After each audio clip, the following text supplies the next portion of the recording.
Good afternoon, my name is Craig Moran. On October 22nd, we have a chance to elect new leadership for the state of Louisiana. The last 4 years, we have not had that in our great state, and I'm here to ask for your support for the candidate that I've decided to support, Ms. Hollis. Earlier in June of this year, Governor Bobby Jindal vetoed House Bill 591 after it passed both the House and the Senate. This is the 4% cigarette tax renewal that provides quite a bit of revenue for our state. It is not a new tax, it's just a renewal of a present tax. He has vetoed it, and this will expire in the year 2012. The House and the Senate decided not to override the veto, and that's going to cost our state quite a bit of revenue. As a cancer survivor, a lot of this revenue would have gone to cancer research and would have gone to avoid higher health costs, which we now will have to incur. I'm a very big cancer advocate, always have been, and because of this, I was very disappointed and felt I was stabbed in the back along with all my fellow cancer survivors, looking for a new candidate to support. I heard about a young lady from Haynesville, Louisiana, who decided to challenge Bobby Jindal for governor. Did not know her name. I did a Google search, found out her name was Hollis. Found out she was going to be on a radio show in Manny, interviewing by Ted Dumas, called Open Line on June 29th. The first question Mr. Dumas asked her was what she thought of the recent legislature meeting, and she said the first thing was she was very disappointed that Jindal vetoed House Bill 591. I knew then and there I wanted to support her because I felt like I owed it to all of my cancer survivors, even though she was going to be a decided underdog in the race. I decided I had to meet with her and become part of her campaign committee as soon as possible. I spent the whole month of July learning more about Ms. Hollis through her website, her personal and campaign Facebook pages. My wife and I had the opportunity to meet with her and her husband Glenn in Leesville, Louisiana, the first Saturday in August. I then became part of the campaign team, got the administrative privileges on the website, and we were ready to go from that point forward. We discussed the issues of the state and how we could get the vote out using a grassroots campaign.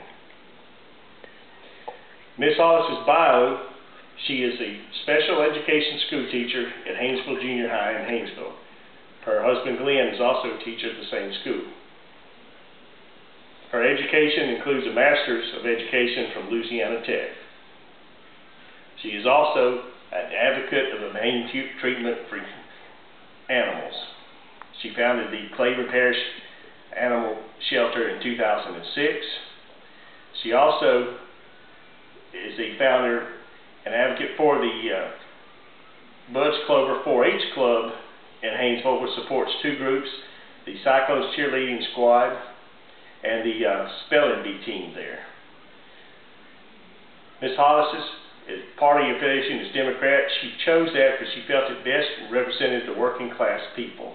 She's known as what they call a blue dog Democrat, which is a conservative Democrat. She's very pro-life, pro-family, and pro-business. My involvement.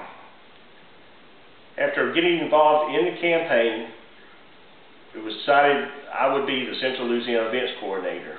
And I set up speaking engagements, radio, TV interviews, and those sorts of things. We decided that one of the first events I set up for her was to speak to the Lions Club here in Natchitoches. She spoke on September the 19th. Then later that evening, she spoke at the police jury meeting, and my wife Camille and I took her out to dinner where she had the opportunity to meet some more of Natchitoches residents that evening. I've set up one meet and greet, 3 radio interviews, 2 commercial recordings for Ms. Hollis, and I had the fortune of being able to attend a campaign day with her on October the 4th. We started out in Provençal at the United Pentecostal Church fundraiser, where she did a meet and greet. Then we went down and spoke, able to speak to the Business and Professional Women's District Directors meeting in Alexandria the same day, and we ended the campaign in Melville, Louisiana at their annual Catfish Festival, a parish fair type of event. Ms. Hollis' issues which I will pass out brochures later. But Ms. Hollis's main issues are full transparency in the governor's office, which we have not had at this point. Also, she wants to reverse the sale of the government benefits, which our current governor, Bobby Jindal, has decided that he wants to sell off the group of office benefits. Due to the fact that our state has not had the leadership we need, I am asking you to sincerely, with me, on October the 22nd, vote Tara Hollis for governor, number 5 on the ballot. It will bring us the leadership we need, especially in the fields of education and employment. Thank you very much for your time. I'm Craig Moran, the Central Louisiana Events Coordinator. Tara Hollis for governor.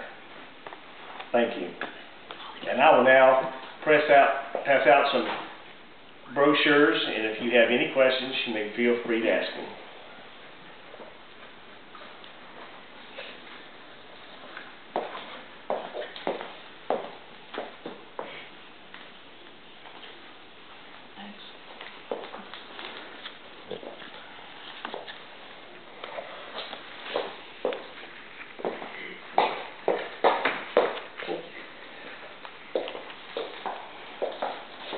Once again, thank you for all coming.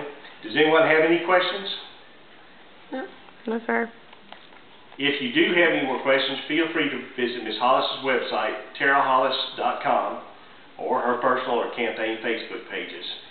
All her contact info is available right there, and just about any question you may have should be answered there. Again, I want to ask you to vote on October 22nd. Tara Hollis for governor, number 5 on the ballot.